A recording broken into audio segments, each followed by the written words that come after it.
The secrets held within what remains of the day are ones that are seemingly untouchable. They are daunting and sometimes painful, sometimes not. Left alone, they loom over us as figures of what once was and what could have been.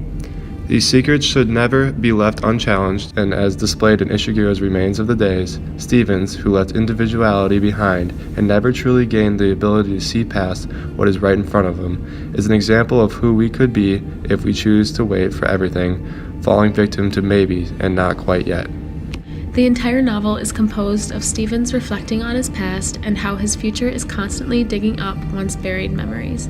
However, it is within his attention for detail in recalling memories, especially those with Miss Kenton, that reveals just how much regret and sadness fills his mind.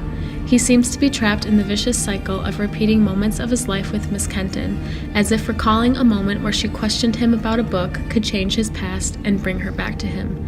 Stevens believes, they may indeed take the appearance of being crucial, precious moments in one's life. Rather, it was as though one had available a never-ending amount of days.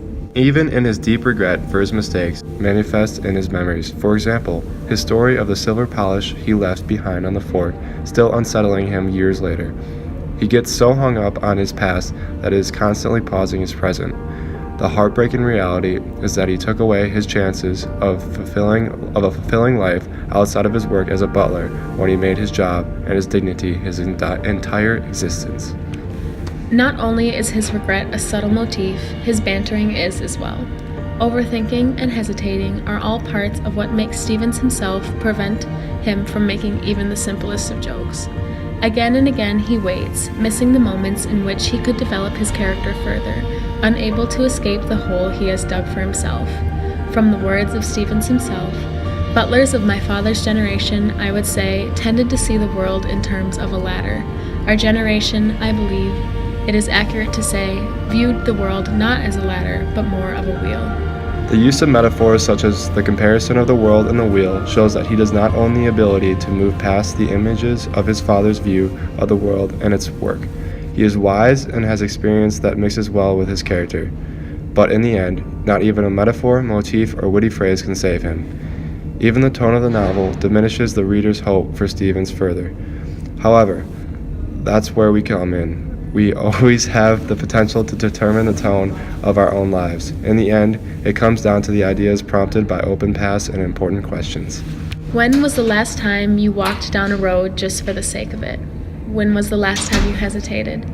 The sunsets see this all the time, discouragement and trepidation halting our movements. With fading colors bleeding into each other, it becomes difficult to display a watercolor image of anything but one darkening hue, hazy yet feeling incomplete. We easily let the color slip away, yet we ask why we remain lost. We stop walking random paths that had blossoms at our fingertips, instead held back by the need to always have a plan. What we often forget is that we are bound to blindness if we remain in the dark. Our clarity should not be defined by the colors and blossoms we see at any given moment.